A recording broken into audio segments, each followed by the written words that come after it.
Lamborghini, जो हर किसी का सपना होता है। आखिर क्या बात है इस गाड़ी में? तो चलिए आज लैम्बोर्गिनी का एक झलक हम भी देख लेते हैं। 1963 फेरुशियो लैम्बोर्गिनी, जो एक Italian automobile designer, inventor, mechanic, engineer, wine maker, industrialist और बिजनेसमैन थे। इन्होंने लैम्बोर्गिनी कंपनी का जन्म दिया था फरारी ब्रांड को टक्कर देने के लिए। एक्चुअल में ये जो लैम्बोर्गिनी कंपनी है, एकदम शुरुआत पे 1948 में ट्रैक्टर्स बनाता था। वर्ल्ड वॉर 2 के बाद फेरुशियो लैम्बोर्गिनी ने देखा कि मार्केट पे खेती के सामान के साथ साथ एक वाहन का भी जरूरत है, तो इसीलिए उन्होंने मिलिट्री व्हीकल्स के बॉडी पार्ट से एक ट्रैक्टर बनाया था जिसका नाम था कैरियोका ट्रैक्टर। इसी ट्रैक्टर का सफलता के आधारित पर फेरुशियो लैम्बोर्गिनी ने लैम्बोर्गिनी ट्रैटोरी नाम का एक ट्रैक्टर कंपनी खोला। ये काफी अच्छा चल रहा था, लेकिन 1958 में फेरुशियो लैम्बोर्गिनी ने एक स्पोर्ट्स कार खरीदा जो था Ferrari 250 GT। Lamborghini sports car का बहुत ही बड़ा फैन हुआ करता था, तो इसीलिए उन्होंने इस कार को खरीदा जो बाजार में आया था 1947 में, जिसका क्रेडिट जाता है इन्जो फरारी को। फरारी 250 GT लेने के बाद लैम्बोर्गिनी इस कार का क्लच में कुछ प्रॉब्लम फेस किया, तो इस प्रॉब्लम को ठीक करने के लिए इन्जो फरारी ने उस गाड़ी में एग्रीकल्चरल क्लच मतलब ट्रैक्टर का क्लच को फिट कर दिया, जो लैम्बोर्गिनी को बिल्कुल भी पसंद नहीं आया था, खासकर जब ये क्लच टूट गया था। ये सब जब लैम्बोर्गिनी ने दोबारा इन्जो फरारी को बताया, तब इन्जो फरारी ने लैम्बोर्गिनी को जवाब दिया कि तुम अपना ट्रैक्टर पे ही ध्यान दो। ये बात लैम्बोर्गिनी का दिल पे लग गया और उसी वक्त उन्होंने चैलेंज लिया कि वो भी स्पोर्ट्स कार बना के दिखाएगा। ये चैलेंज लैम्बोर्गिनी के लिए बहुत रिस्की भी हो सकता था, क्योंकि स्पोर्ट्स कार को बनाने में खर्चा बहुत ज़्यादा होता है। लेकिन फिर भी उसके 5 साल बाद 1963 में लैम्बोर्गिनी ने अपना पहला स्पोर्ट्स कार रिलीज किया, जिसका नाम था लैम्बोर्गिनी 350 GTB।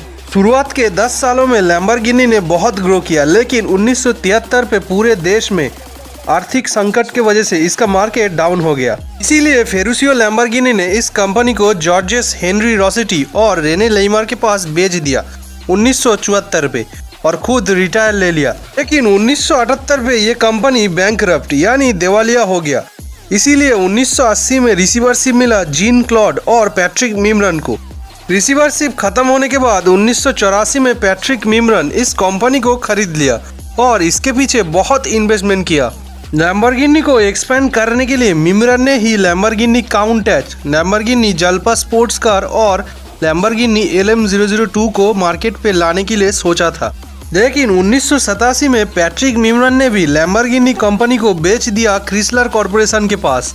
जब लैम्बोर्गिनी जल्पा बंद हो गया 1988 में और लैम्बोर्गिनी LM002 बंद हुआ 1993 में, तब 1994 में क्रिसलर कॉर्पोरेशन ने लैम्बोर्गिनी कंपनी को बेच दिया मलेशियन इन्वेस्टमेंट ग्रुप माइकम सेट को और इंडोनेशियन ग्रुप भी पावर कॉर्पोरेशन को। उसी टाइम पे लैम्बोर्गिनी काउंटेच रिप्लेस हुआ था लैम्बोर्गिनी डायब्लो के साथ। फिर 1998 में भी लैम्बोर्गिनी कंपनी बिक गया वोल्क्सवैगन ग्रुप के पास, जो ऑडिविजन के अंदर आता है।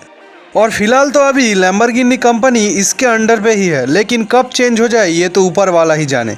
मतलब आप सोच सकते हैं कि ये जो कार जिसपे पूरी दुनिया मरता है, वो गाड़ी को इतना कंपनी ने खरीदा और इतना कंपनी ने बेचा। तो लैम्बोर्गिनी का अभी करंट हेडक्वार्टर है सेंट अगाटा बोल्गेनस, इटली, और इसका अभी करंट CEO है स्टीफन विंकेलमैन, जो 2020 का 1 दिसंबर को अपना पोजीशन लिया था।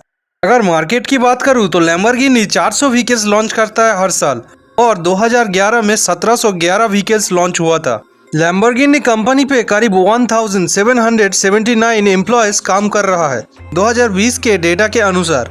2021 में लैम्बोर्गिनी का CEO ने कहा था कि 2024 तक सारे लैम्बोर्गिनी कार्स हाइब्रिड मॉडल में आएगा।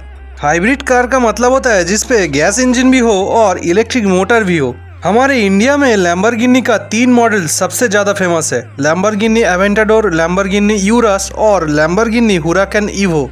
तीनों ही गाड़ी पे पेट्रोल इंजन मौजूद है। एवेंटाडोर में 90 लीटर, यूरस में 75 लीटर और हुराकन इवो में 80 लीटर का फ्यूल टैंक कैपेसिटी है। एवेंटाडोर और हुराकन इवो में सिर्फ 2 ही सीट्स होता है, लेकिन यूरस में 5 सीट्स होता है। तीनों गाड़ी पे ही ऑटोमेटिक गियर सिस्टम मौजूद है। 1 लीटर पेट्रोल पे एवेंटाडोर 7.69 किलोमीटर, यूरस 7.87 किलोमीटर और हुराकन इवो 7.25 किलोमीटर चल सकता है। 1 घंटे पे एवेंटाडोर 355 किलोमीटर, यूरस 305 किलोमीटर और हुराकन इवो 310 किलोमीटर रफ्तार तय कर सकता है। एवेंटाडोर 6.25 से 9 करोड़, यूरस 3.15 से 3.43 करोड़ और हुराकेन इवो 3.21 से 4.99 करोड़ में बिकता है। एवेंटाडोर 6498 सीसी, यूरस 3996 सीसी और हुराकेन इवो 5204 सीसी लैम्बोर्गिनी कार है। तो चलिए अब जानते हैं लैम्बोर्गिनी का कुछ ज़बरदस्त फैक्ट। नंबर 1, लैम्बोर्गिनी कार का जो लोगो होता है उस पे एक बुल का स्टिकर लगा हुआ रहता है। दरअसल फेरुसियो लैम्बोर्गिनी एक स्पेनिश बुल फाइटिंग फैन था। जब भी उनको खाली टाइम मिलता था तब वो बुल फाइटिंग देखकर मजे लेते थे। उनको स्ट्रॉन्ग एनिमल्स पसंद था जैसा कि बुल। उनका ये मानना था कि लैम्बोर्गिनी कार का जो पावर है वो एक बुल की तरह है, तो इसीलिए उन्होंने इस गाड़ी को एक बुल की नज़र पे देखता था। नंबर 2, जब लैम्बोर्गिनी 350 GTV कार को पहली बार ट्यूरिन ऑटो शो में दिखाया गया था तब उस गाड़ी में कोई इंजन्स नहीं था, क्योंकि इस मॉडल को डिज़ाइन करने के बाद सिर्फ 4 महीने में इसे तैयार किया गया था। इसीलिए इंजीनियर्स जब इंजन्स को फिट करने की कोशिश किया तब फिट नहीं हो रहा था, उसके अंदर ईंटें भर दिया गया। नंबर 3, लैम्बोर्गिनी एवेंटाडोर गाड़ी का जो छत है वो एक इंसेक्ट से इंस्पायर होकर बनाया गया था। नंबर 4, लैम्बोर्गिनी का चीपेस्ट मॉडल है लैम्बोर्गिनी यूरस, जो स्टार्ट होता है 3.15 करोड़ से। नंबर 5, वीडियो में आप लोगों को तो पता चल ही गया कि लैम्बोर्गिनी का सारे मॉडल्स पे ऑटोमेटिक गियर सिस्टम है। द गैलार्डो लैम्बोर्गिनी का लास्ट मैनुअल गियर सिस्टम वाला कार था। तो दोस्तों ये था लैम्बोर्गिनी का छोटा सा एक झलक। उम्मीद करता हूँ कि आप लोगों को ये वीडियो पसंद आया होगा। तो ऐसे ही किसी मजेदार सा स्टोरी टाइप फैक्ट के साथ हम मिलते हैं अगले वीडियो में। तब तक के लिए जय हिंद।